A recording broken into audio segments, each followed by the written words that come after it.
A lot of people focus on Trump, but I think it's more helpful to look at sort of the so-called adults that we were all told need to go back into the room after Trump's first term. Joe Biden was a man who spent 50 years in office, was probably the single most dedicated Zionist in American politics. When we're looking at American political power, I think that people make themselves feel like they're on the right side of history because I'm opposed to Donald Trump. But you can't be a vegetarian between meals.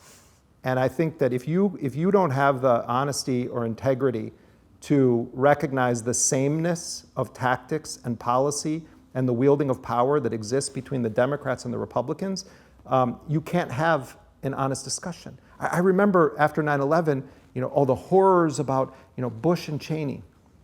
And it was a horror period. It was unbelievable. They launched a borderless war on the world. They're doing extrajudicial kidnapping and killing and launching ground invasions and bombings, and it was completely lawless.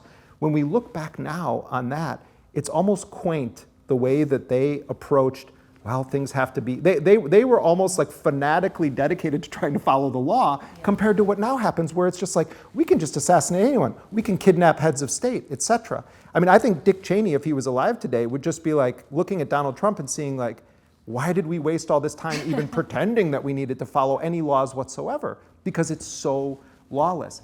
And Obama deserves credit in a very bad way for having legitimized some of the worst policies that were incubated after 9/11 by Bush and Cheney. He had an opportunity to turn the page on it and to hold people accountable. And instead, what he said about CIA crimes is that we need to look forward, not backward.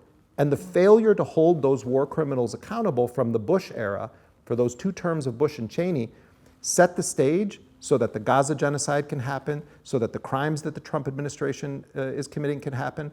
The adults in the room are often the ones that pave the way for people like Donald Trump.